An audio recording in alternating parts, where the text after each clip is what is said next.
Convido a todos para que abram suas Bíblias no livro de Neemias, capítulo 12.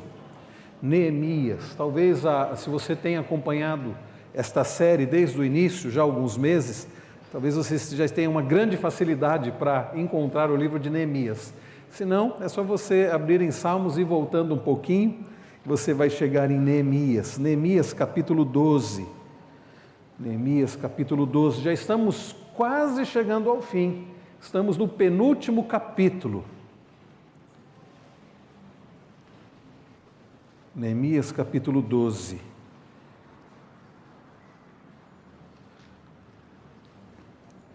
E você já deve ter percebido que lá vem mais uma lista de nomes, não é?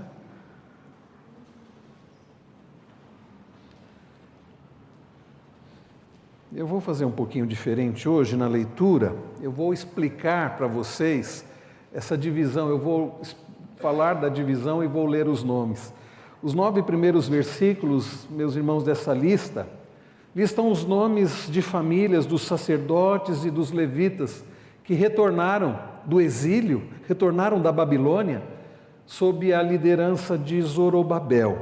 Então preste atenção nesta lista, esses 9 primeiros versículos. Estes são os sacerdotes e levitas que voltaram do cativeiro com Zorobabel, filho de Sealtiel, e com Jesua, Seraías, Jeremias, Esdras, Amarias, Maluque, Ratus, Secanias, Reum, Meremote, Ido, Ginetói, Abias, Miamim, Maadias, Bilga, Semaías, Joiaribe, Gedaías, Salu, Amoque, Ilquias e Gedaías. Estes foram os chefes dos sacerdotes e de seus irmãos nos dias de Jesua. Também os levitas, Jesua, Binuí, Cadmiel, Serebias, Judá e Matanias. Este e os seus irmãos dirigiram os louvores. Bacubuquias e Uni, seus irmãos, estavam diante deles, cada qual no seu serviço. Agora, irmãos, prestem atenção que os 2 próximos versículos, os versos 10 e 11, vão apresentar uma lista dos sacerdotes, que se estende por mais de 100 anos, do ano 538 até o ano 400 antes de Cristo. E vocês vão perceber que a lista mostra a conexão entre Jesua, o sumo sacerdote na época do retorno, Eliasibe, o sumo sacerdote durante o período de Neemias e Jonatas, versos 10 e 11. Jesua gerou Joaquim, Joiaquim gerou Eliasibe, Eliasibe gerou Joiadá, Joiadá gerou Jonatas e Jonatas gerou Jaduá. Agora percebam, meus irmãos, que dos versos 12 a 21, nós temos a lista dos cabeças das casas sacerdotais nos tempos de Joiaquim. As 21 famílias listadas aqui, elas já foram mencionadas nos primeiros 7 versículos e são repetidas aqui com o propósito de mencionar o nome dos cabeças das famílias. Presta atenção, os versos agora 12 até o 21. Nos dias de Joiaquim foram sacerdotes, chefes de famílias, de Seraías, Meraías, de Jeremias, Hananias, de Esdras, Mesulão, de Amarias, Joanã, de Maluque, Jonatas, de Sebanias, José, de Arim, Adiná, de Meraiote, Reucai, de Ido, Zacarias, de Gineton, Mesulão, de Abias, Zicre, de Miniamim e de Moadias, Piltai, de Bilga, Samua, de Semaías, Jonatas, de Joiaribe, Matenai, de Gedaías, Uzi, de Salai, Calai, de Amoque, Eber, de Ilquias, Razabias, de Gedaías, Netanel. Então a lista dos cabeças das casas. E por fim, meus irmãos, porque hoje eu vou expor até o verso 26, dos versos 22 a 26, nos dão a lista concernente aos levitas, a qual é baseada no material de arquivo, como lá no livro de Crônicas, né? Ela não tem um propósito de ser uma lista aqui exaustiva, mas vejam que são dados alguns indícios cronológicos, porque vai citar Dario, o rei persa. Então acompanhe agora dos versos 22 a 26. Dos levitas, nos dias de Eliasibe, foram inscritos como chefes de famílias Joiadá, Joanã e Jadua, bem como os sacerdotes, até o reinado de Dario, o persa. Os filhos de Levi foram inscritos como chefes de famílias no livro das crônicas, até os dias de Joanã, filho de Eliasibe. Os chefes dos levitas foram Razabias, Serebias e Jesua, filho de Cadmiel. Os irmãos deles ficavam diante deles para louvarem e darem graças, segundo o mandato de Davi, homem de Deus, coro contra coro. Matanias, Baquiebuquias, Obadias, Mesulão, Talmon e Acube eram os porteiros e guardavam os depósitos dos portões. Estes viveram nos dias de Joiaquim, filho de Jesuá, filho de Josadaque, e nos dias de Neemias, o governador, e de Esdras, o sacerdote e escriba. Até aqui o verso 26, como já foi pedido, que o Senhor fale ao nosso coração através da sua preciosa palavra. Irmãos queridos, eu não sei quantos de vocês já passaram pela situação, pela experiência de, ao se planejarem para uma mudança de cidade, talvez de estado, talvez até de país, ao pensar sobre isso, ao avaliar sobre isso, ao pesquisar sobre isso, ao escolher, se você tem a possibilidade de escolher, você considerar algumas coisas importantes para a escolha de uma nova cidade. Você já passou por isso? Eu vou me mudar. Alguns que, ao se mudarem, podem escolher para qual cidade irão. Nós temos recebido famílias vindas de vários lugares e muitas dizem assim: eu consegui uma transferência, ou eu tinha possibilidade de escolher uma cidade, ou onde eu morava eu não estava satisfeito. E então eu considerei, e geralmente eu pergunto: por que Jundiaí?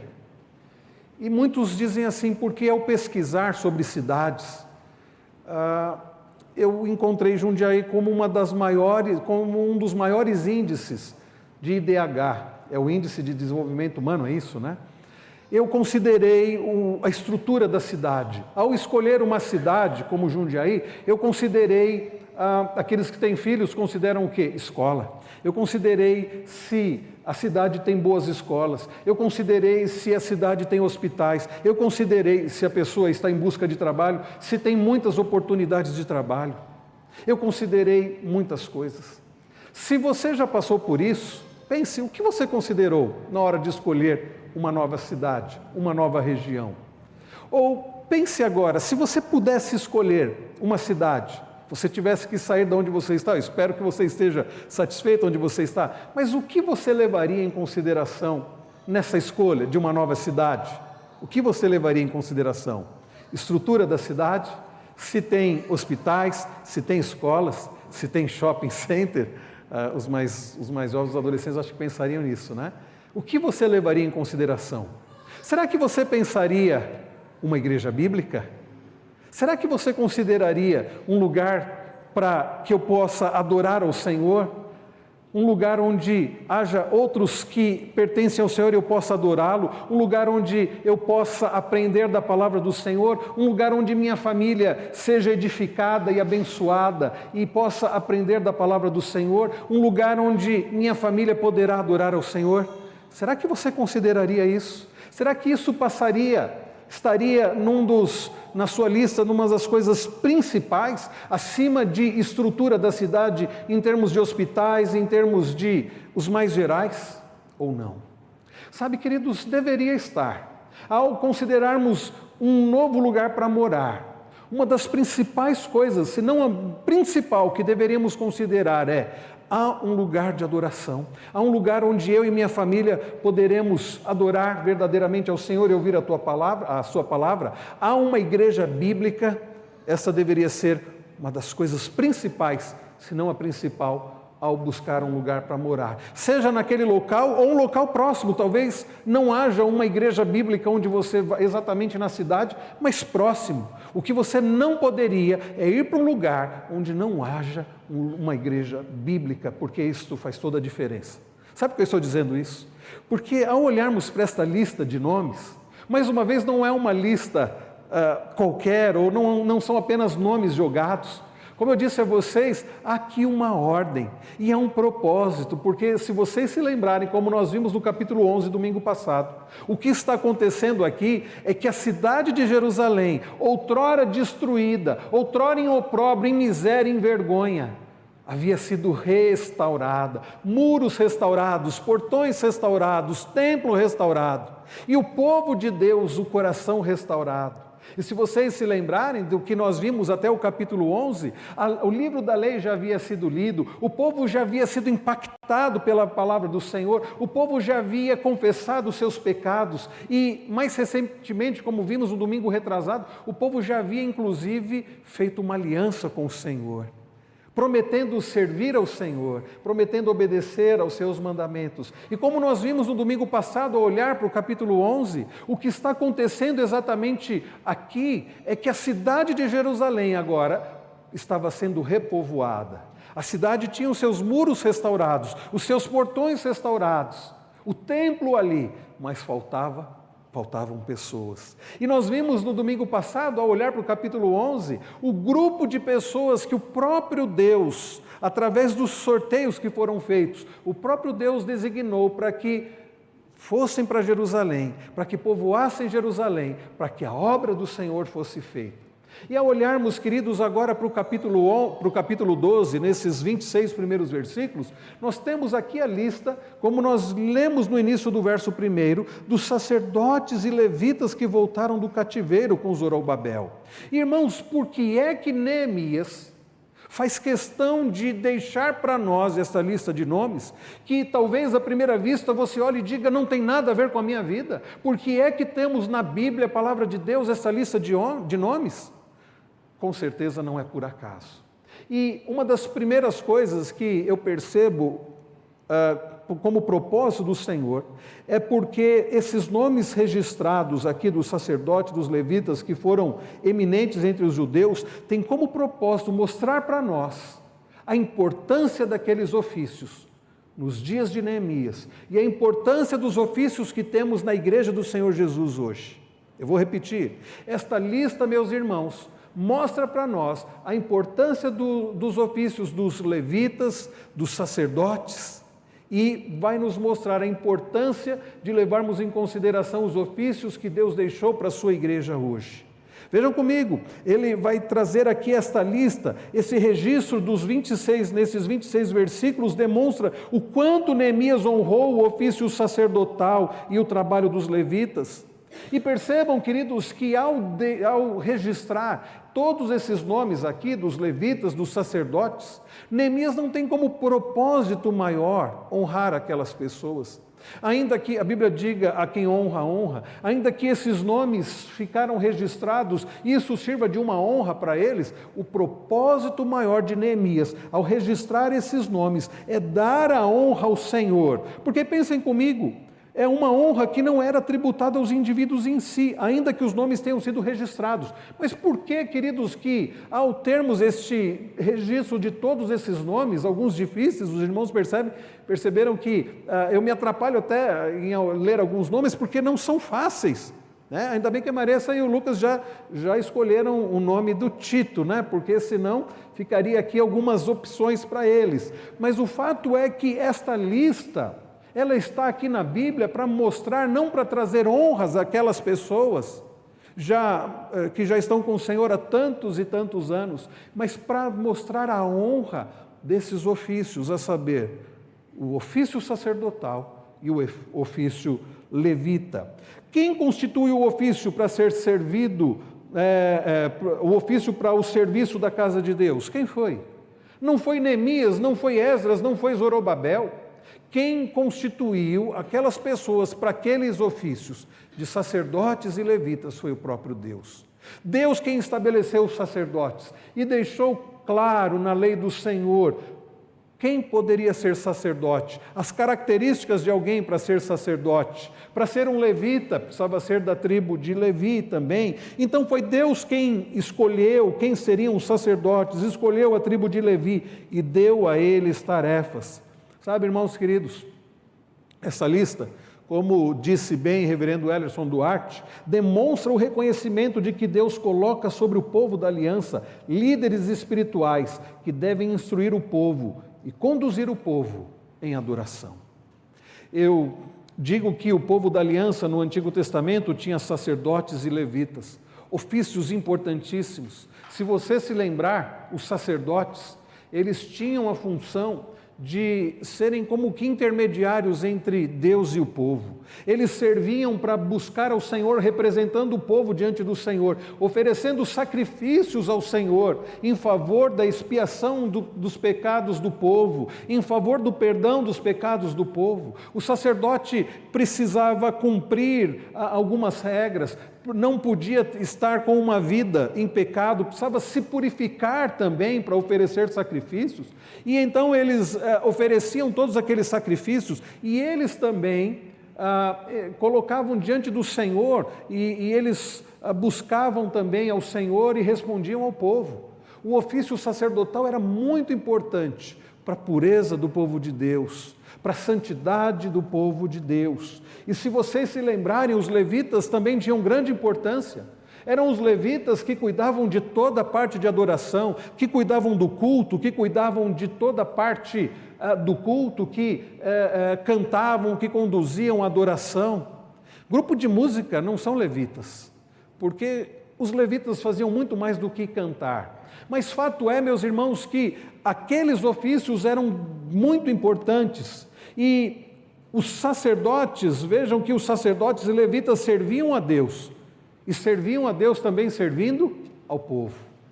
Hoje, meus queridos irmãos, nós não temos o povo do Novo Testamento, o povo da aliança do Novo Testamento, diferente do povo da aliança do Antigo Testamento, não tem sacerdotes e levitas.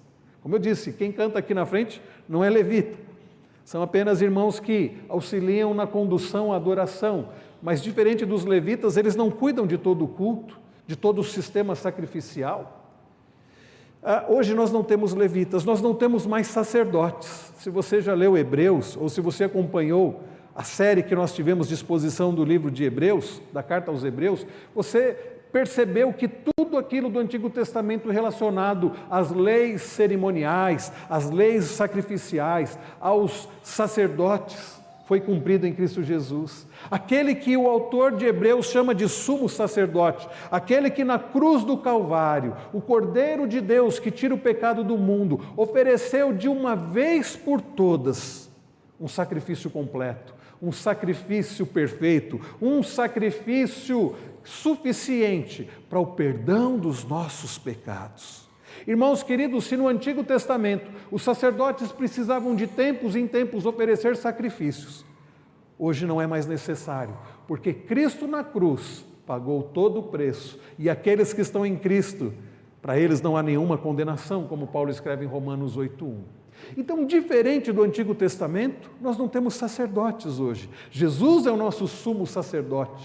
Nós não temos levitas hoje, mas nós temos gente que é usado como instrumento na casa do Senhor, na igreja do Senhor, para conduzir o povo do Senhor em adoração, para conduzir o povo do Senhor no ensino da palavra do Senhor. Nós temos pastores e presbíteros, oficiais da igreja do Novo Testamento, instituídos no Novo Testamento, como nós lemos, presbíteros e diáconos. Pastores, presbíteros e diáconos, pessoas que Deus usa para conduzir o seu povo em santidade e adoração. Então, assim como no Antigo Testamento Deus levantava pessoas e Deus estabeleceu ofícios para a glória dele, para a adoração do seu povo, para a santidade do seu povo, no Novo Testamento ele também o faz, através dos oficiais, que hoje são chamados para servir a Deus e servir ao povo. E assim, meus irmãos, como Neemias não honrou a indivíduos e sim aos ofícios, nós devemos honrar aos ofícios que Deus estabelece. Nós precisamos entender a importância desses ofícios. Como é importante termos pessoas no corpo de Cristo que conduzem o povo do Senhor em adoração, que conduzem o povo do Senhor na instrução da palavra do Senhor, que conduzem o povo do Senhor na santificação pela obra do Espírito Santo. Porque ao honrarmos o que Deus estabelece, nós honramos o próprio Deus. E por que meus irmãos, que os ofícios são importantes? Por que é que esses ofícios são importantes? Mais uma vez, por que é que precisamos honrar esses ofícios? Por causa do significado deles. Eu já citei aqui o significado dos ofícios de sacerdotes e levitas, e eu quero trazer algumas aplicações práticas aqui para nós, como era naqueles dias. Porque, para que serviam os sacerdotes e os levitas? Para santificação do povo e para adoração a Deus. Deus leva em tão grande conta a sua glória, que Ele estabeleceu sacerdotes e levitas para a adoração do seu nome. Percebam, irmãos queridos, que nós vemos aqui a ideia de adoração, a ideia de santificação. Verso 1, estes são os sacerdotes e os levitas que voltaram do cativeiro com Zorobabel, filho de Sealtiel, e com Jesua. E aí vem a lista. São os sacerdotes e os levitas. Queridos irmãos, para Deus, a santificação do seu povo é tão importante que Ele não permitiu que o ofício sacerdotal cessasse, mesmo após o povo ter ficado todo aquele período na Babilônia. Com o retorno dos exilados, mais importante do que escolas, mais importante do que hospitais, mais importante do que locais de entretenimento, Deus estabelece sacerdotes e levitas, porque para Deus o mais importante é a glória do seu nome, é a santificação do seu povo, é a adoração ao seu nome. Sacerdotes e levitas significavam que Jerusalém estava sendo repovoada, e o mais importante naquela cidade era a adoração ao Deus daquela cidade, era a adoração ao Deus daquele povo que estava sendo restaurado. Por isso que eu disse, meus irmãos, ao pensarmos sobre um local onde iremos mudar, nós precisamos sim levar em consideração a estrutura, e aqueles que têm filhos em idade escolar precisam levar em consideração se há escolas e se existem meios de saúde para caso alguém adoeça. Tudo isso é importante, mas não podemos deixar de lado a importância de um local de adoração e de aprendizado da palavra do Senhor, porque o nosso Deus precisa ser adorado, e ainda que possamos adorá-lo em nossas casas, e há pessoas que vivem em locais tão longínquos, onde não há igreja ou a igreja bíblica, e eles vão adorar ao Senhor em casa, na própria casa. Mas que diferença faz estarmos reunidos como povo de Deus? Que diferença faz estarmos adorando ao Senhor juntos? Que diferença faz sermos ensinados na exposição da palavra do Senhor, e orarmos uns pelos outros, e sustentarmos uns aos outros, e carregarmos os fardos uns dos outros, como Paulo nos ensina? Que importância, meus irmãos, de amarmos uns aos outros e sermos bênção nas vidas uns dos outros. Que importância servirmos ao Senhor juntos em adoração. Por isso é que o Senhor faz questão de, no repovoamento de Jerusalém, na restauração do seu povo, colocar sacerdotes e levitas. A adoração. Vejam, irmãos, que o capítulo 12, no verso 8, fala sobre aqueles que estavam encarregados dos cânticos. Verso de número 8, também os levitas, Jesua, Binuí, Cadmiel, Serebias, Judá e Matanias, estes e os seus irmãos, dirigiam os louvores. Era gente que estava encarregada de dirigir louvores, porque para Deus é muito importante, Ele sendo Deus todo-poderoso, grandioso, amoroso, ser louvado. Não que Ele dependa dos nossos louvores, da nossa adoração, Deus nunca dependeu disso. Deus existe desde sempre. E por toda a eternidade, por uma eternidade, se é que a gente pode usar essa expressão, por toda uma eternidade, mas por todo um período, se é que podemos usar período para a eternidade, antes de Deus criar todas as coisas, Deus existia como Pai, Filho e Espírito Santo, e Ele se bastava nele mesmo, na Trindade. Deus não dependia de adoração de seres criados, mas aprove ao Senhor, num dado momento da eternidade, criar todas as coisas. E Deus criou todas as coisas para a glória dEle, para o louvor dEle. Anjos, os seres humanos, toda a criação é para a sua própria glória. Todo o universo pertence ao Senhor e é para a glória do Senhor. E como diz o salmista no último salmo do Saltério, no Salmo 150, todo ser que respira, louve ao Senhor. Mas Deus não depende da nossa adoração. Deus não depende da adoração do seu próprio povo, mas Deus deseja. Porque Ele não somente nos criou, como diz o salmista no Salmo 100, pois Ele nos fez e dele somos o seu povo e rebanho do seu pastoreio. Cabe a nós, e isso é prazeroso para Deus, ainda que Ele não dependa disso, é prazeroso para Deus receber o louvor do seu povo, e deve ser para nós prazeroso louvá-lo. Então, queridos, esta lista de nomes difíceis mostram para nós a importância dos sacerdotes e levitas, mostram para nós a importância da adoração do povo de Deus ao seu Deus, e mostram para nós hoje, ainda que não tenhamos sacerdotes e levitas, a importância da igreja do Senhor Jesus ser instruída, ser conduzida para a glória do Senhor.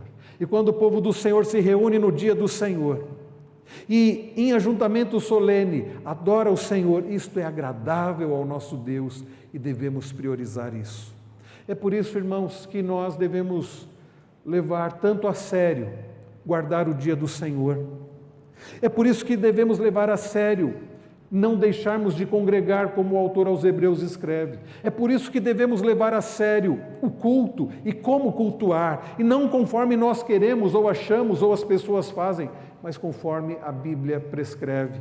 É por isso que estamos aqui nesta noite, é por isso que viemos de manhã, é por isso que, se Deus nos der vida, vamos continuar nos reunindo, adorando ao Senhor, porque assim como no Antigo Testamento, Deus zelava pela adoração do seu nome, Ele continua zelando, e nós não temos mais sacerdotes, porque nós já temos o nosso sumo sacerdote, e nós não precisamos de levitas, porque, queridos, nós temos acesso ao Senhor e nós devemos adorar ao Senhor. Vocês se lembram daquela pergunta que a mulher samaritana fez para Jesus, lá naquele poço em Samaria? Como devemos adorar ao Senhor? Nós devemos adorar ao Senhor voltados para Jerusalém, qual é o jeito de adorar ao Senhor? Qual é a forma? E Jesus responde para ela que Deus procura adoradores que o adorem em espírito e em verdade. Queridos, é isto que Deus requer de nós, uma adoração conforme a vontade dEle, para a glória dEle. Nós não dependemos, meus irmãos, de Jerusalém, nós não dependemos nem mesmo de templos, mas o que faz diferença é estarmos reunidos, seja num templo, seja numa casa, seja onde for, como povo de Deus, no dia do Senhor, em ajuntamento solene, adorando a Deus, como Ele prescreveu no Antigo Testamento, como Ele deseja ser adorado hoje. Então, queridos, nós já vimos, esta lista de nomes nos mostram a importância de honrarmos esses ofícios, e nos mostram a importância de honrar esses ofícios por causa do significado desses ofícios. Tem a ver com santificação, tem a ver com adoração. Porque é, meus irmãos, que devemos levar em consideração o culto ao Senhor, o congregarmos, porque na comunhão com os irmãos nós temos a santificação, por causa dos meios de graça. Somos santificados pelo agir do Espírito Santo, ao participarmos da ceia do Senhor, ao cultuarmos ao Senhor em comunhão, ao ouvirmos a palavra do Senhor, ao adorarmos ao Senhor, ao orarmos. Tudo isso, meus irmãos, nos fortalece, tudo isso nos leva a sermos mais parecidos com Cristo. Não negligencie os meios de graça, não negligencie o ajuntamento como povo de Deus, de estarmos juntos adorando ao nosso Deus no dia do Senhor. Agora, queridos, além do aspecto da adoração e da santificação, nós temos também o aspecto da provisão do Senhor nas nossas vidas. Outra coisa que vemos, então, nesta passagem, é a provisão para as pessoas, para as necessidades das pessoas. Vejam, queridos, havia comida na mesa. E aí você pode estar se perguntando, onde está nessa lista de nomes que havia comida nas mesas? Como vemos isso a partir dessa passagem? Bem, é porque aqui essa passagem diz que havia ali os porteiros. Tanto no capítulo 11, no verso 19, como no verso de número 25. Olhe comigo o verso de número 25. Veja o que diz o verso de número 25. Matanias, Baquebuquias, Obadias, Mesulão, Talmon e Acube eram porteiros e guardavam os depósitos dos portões. Por que, queridos irmãos, era necessário porteiros? Por que era necessário guardar o depósito dos portões?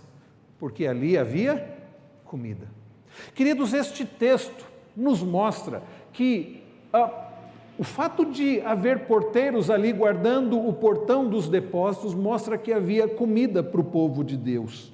Vejam, queridos, que eles estavam montando guarda nos armazéns. Este era o lugar onde os suprimentos ou presentes eram trazidos para os sacrifícios, onde os presentes eram trazidos para os sacerdotes e levitas. E se não houvesse colheitas trazidas para os armazéns, não haveria necessidade de os porteiros ficarem de guarda sobre eles. Se os armazéns estivessem vazios, para que guardar os armazéns? Para que porteiros? Nada disso era necessário.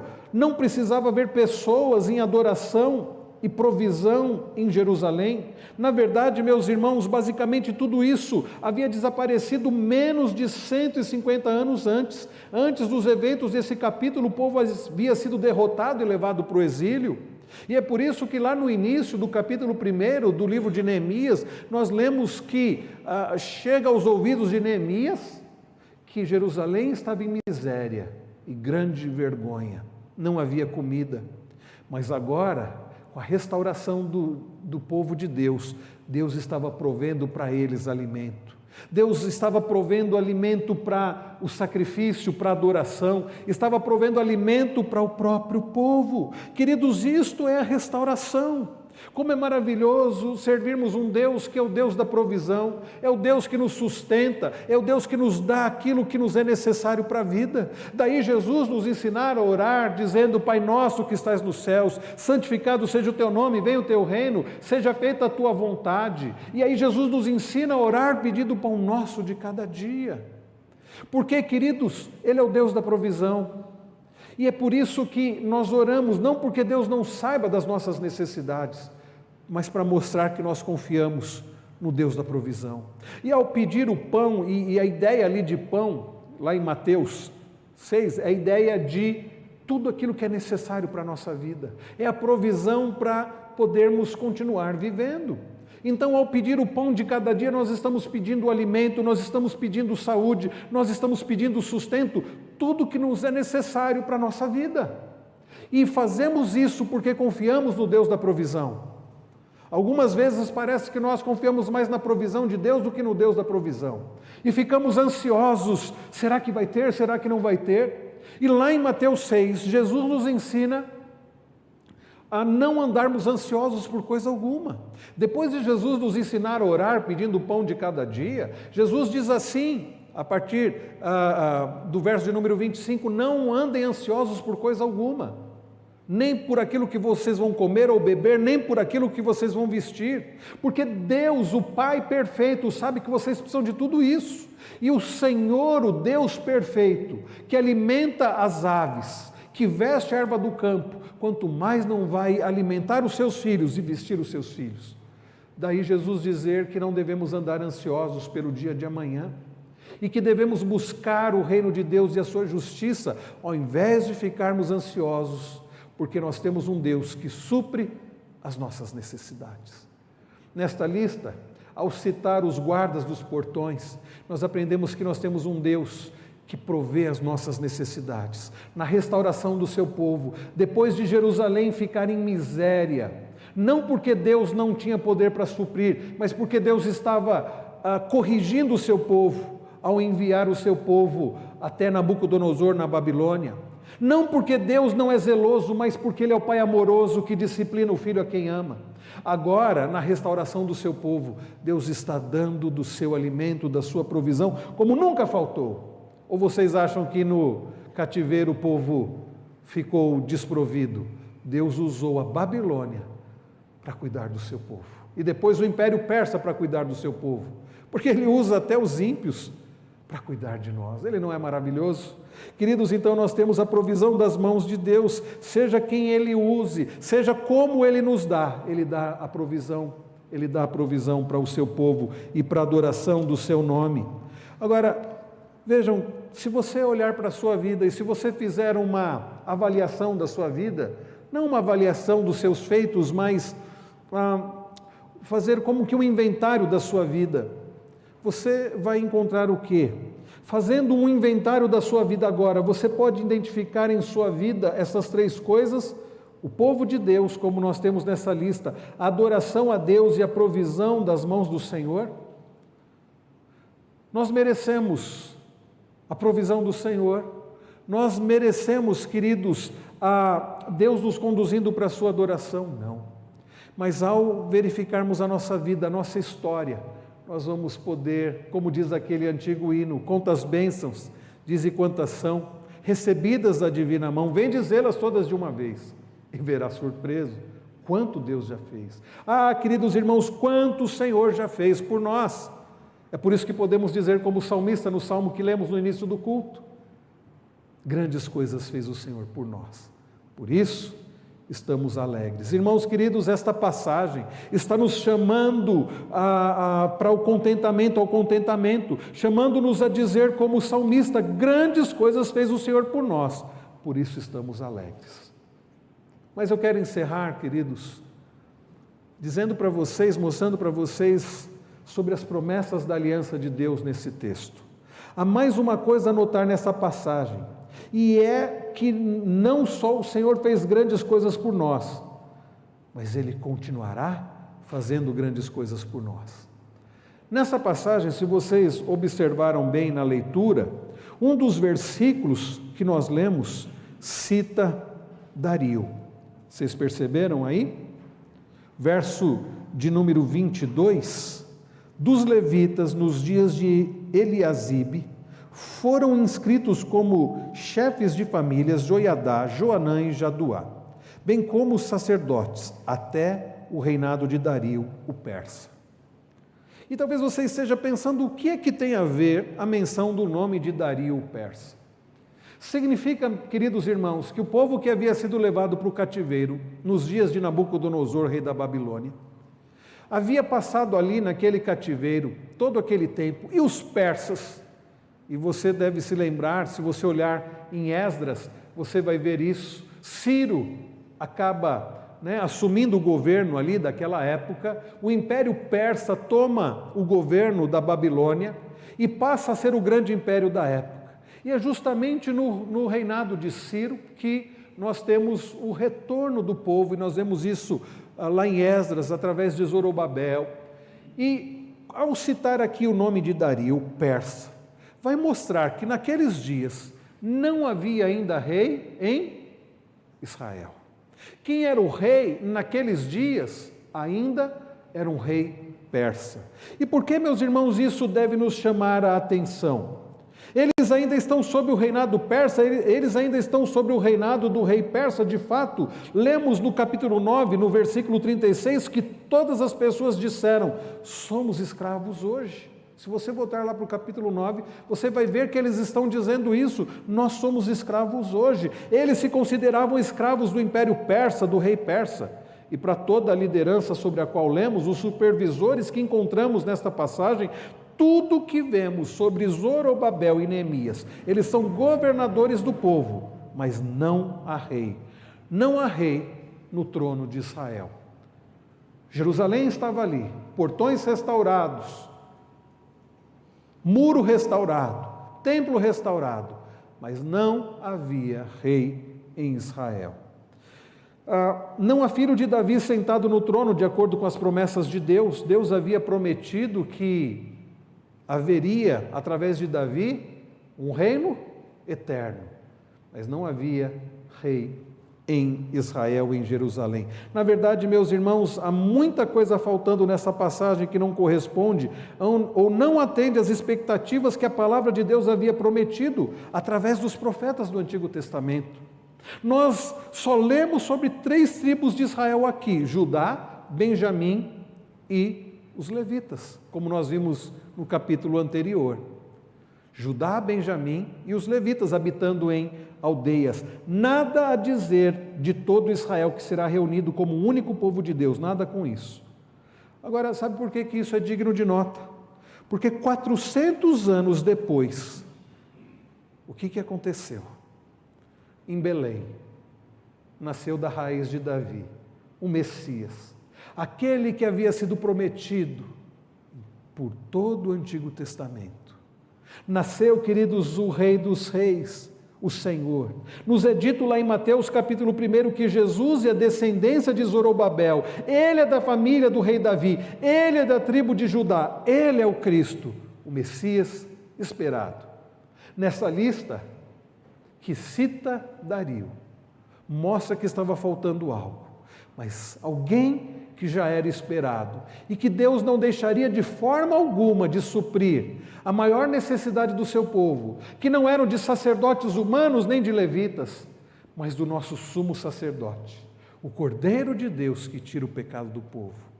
Esse texto, meus irmãos, nos ensina, apontava para aquele que estava faltando nessa lista, mas que aparece numa outra lista lá de Mateus 1, que aparece naquela lista e que é o nosso Senhor, aquele que vem suprir a nossa necessidade espiritual, aquele, queridos, que é tudo que nós precisamos para uma vida de alegria e de satisfação no próprio Deus. Queridos irmãos, nós aprendemos nesta noite, nesta lista desses nomes difíceis, nesses 26 primeiros versículos de Neemias 12, acerca da importância daqueles ofícios, e acerca da importância dos ofícios que temos hoje na igreja, no Novo Testamento, os oficiais da nossa igreja. Nós aprendemos nessa lista a respeito da importância da adoração, da santificação. Nós aprendemos, queridos, nesta lista sobre o Deus que supre as necessidades do seu povo, como Ele tem suprido até hoje as necessidades materiais. Mas mais do que isso, esta lista apontava para aquele que viria suprir a necessidade maior do ser humano, que é a nossa necessidade espiritual. Essa lista que apontava para a vinda do Rei dos Reis e Senhor dos Senhores.